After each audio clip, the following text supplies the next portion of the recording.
Joining us this morning, psychotherapist Dr. Robi Ludwig, who's a contributor to Care.com, and Brian Balthazar, editor of PopGoesTheWeek.com. Good to have both of you with us this morning. Thank you. So we heard from a few folks there, but Robi, tell us, newlyweds we're seeing getting older, and I think we even have some of the numbers we're going to throw up on the screen just to show you how much older people are as they're getting married now. Does it make more sense? Does a later start to a marriage help that marriage's longevity? I mean, it can because you're more mature. Hopefully, by the time you make that choice, you more are the person that you will be.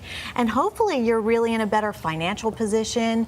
Educationally, you have more under your belt. So it can be a good thing. If you get married young and you don't know who you are, the chances of that relationship lasting are very slim. So it can be, but there are times when perhaps it has backfired. I mean, is there ever a time when living extreme. Together is in fact a bad idea? Yeah, because living together really always gives the person the option to get out.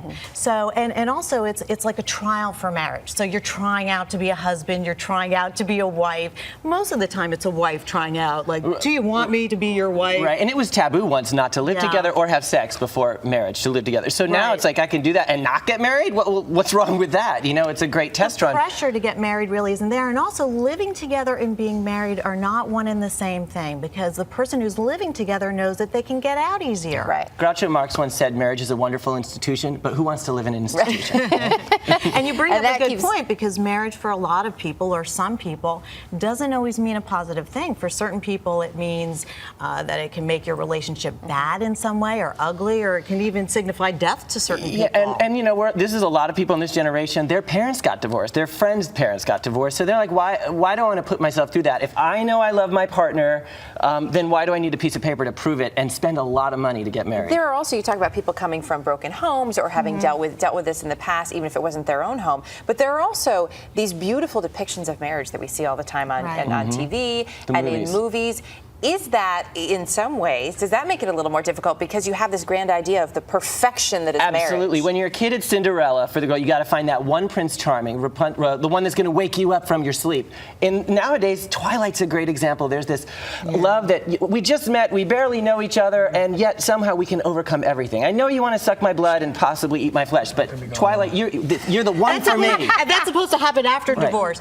But it's true, this notion of a soulmate can actually be damaging, because people compare their real relationship, which has problems, difficulties, and challenges, to this idea of what love is supposed to be. And we don't really talk about what relationships are supposed to be. You compare reality to fantasy, and that can be quite dangerous for your relationship. In the movie, they can overcome every obstacle. In real life, you just find them annoying because of the way they brush their teeth, or the way where they put their clothes. As you said, and then it gives you that chance to get out. There are other reasons, though, too. Higher education. Yeah. People are working longer. People are waiting longer to start a family. Is there anything wrong with that in terms of those reasons to wait? Absolutely, and we are in this instant update society. I don't know what I'm going to have for dinner tomorrow, let alone what I'm doing a week or a year from now. People used to stay at the same job for 20 years. Now that never happens. People thinking, a marriage forever?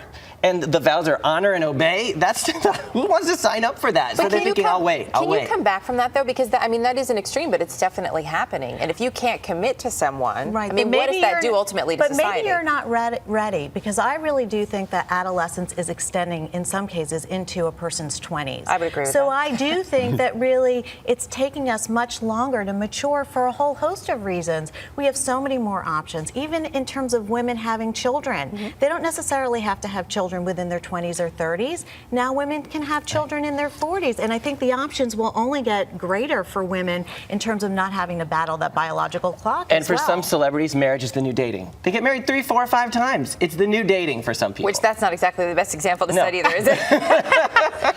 Really some new ideas about it. Great to have you both with us this morning. Thank you. A lot happens early on The Early Show, weekday mornings on CBS.